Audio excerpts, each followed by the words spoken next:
Recently, I got the chance to ride a 2021 Transition Sentinel for 3 days on my local trails. Now, to be completely honest, Transition is a brand that I haven't really been drawn to in the past. But my buddy Chad, the owner of Rhythm Bikes in Oakland, carries a lot of top-end brands, including Yeti and Pivot, and all of his personal bikes lately have been Transitions. The Sentinel is all new this year and features their gorgeous straight-edge design language. I think it's a really sharp-looking bike and definitely sparked up a few conversations on the trail. Travel is up 10mm to 160/150, but the standout geometry number is that 63.6-degree head-tube angle, super slack, and it's paired with a reach of 450mm in the size medium that I rode. And the chainstay is a tad longer at 440mm for all sizes.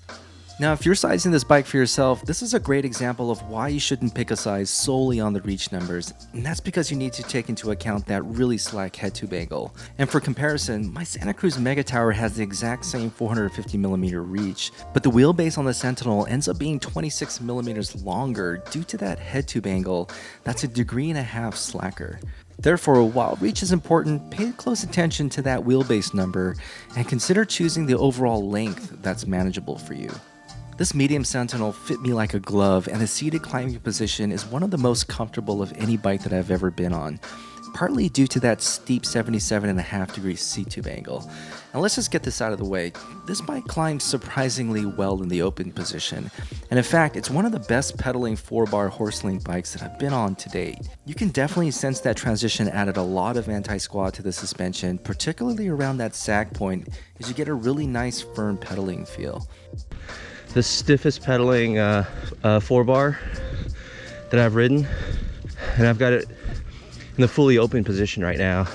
This climbs like a lot of 4-bar bikes in the medium position. I pedaled this bike for 4 hours on a 3,600-foot climb, and it didn't feel cumbersome at all. The spec on this GX level build is spot on for its $5,500 price tag. It has top-level RockShox Ultimate suspension, Code RSC brakes, Stans wheels, and some really good Maxxis rubber. It's worth noting that all the builds have the same full-level carbon frame, and the top spec X01 and frame-only options come with the Fox Float X2. If you're looking for a ground-huggy, enduro-crushing 29er sled, well, you're going to be disappointed with this bike. This bike is way more of an all-arounder than I expected.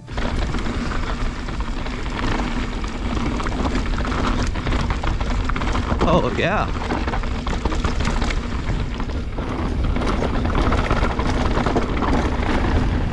Oh, yeah, it just floats over that stuff.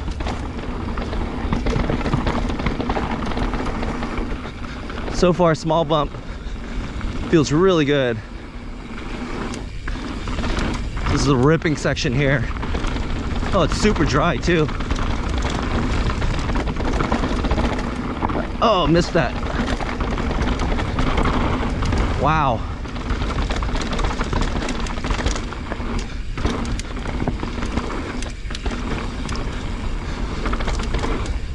Wow, it's so poppy. The suspension feels supple off the top, but there's a spring to its step that I associate more with fun trail bikes.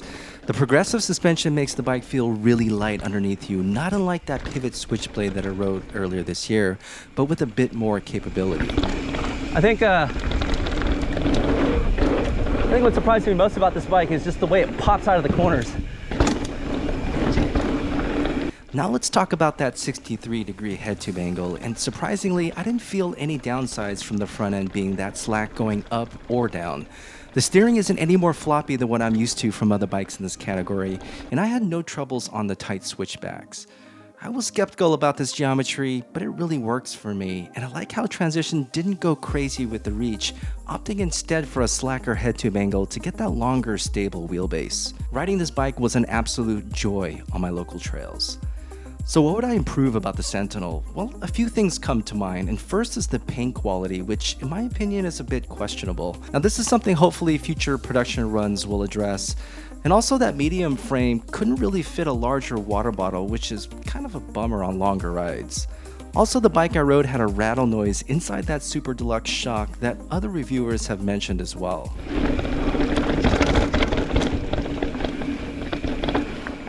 Complaints aside, who's this bike for?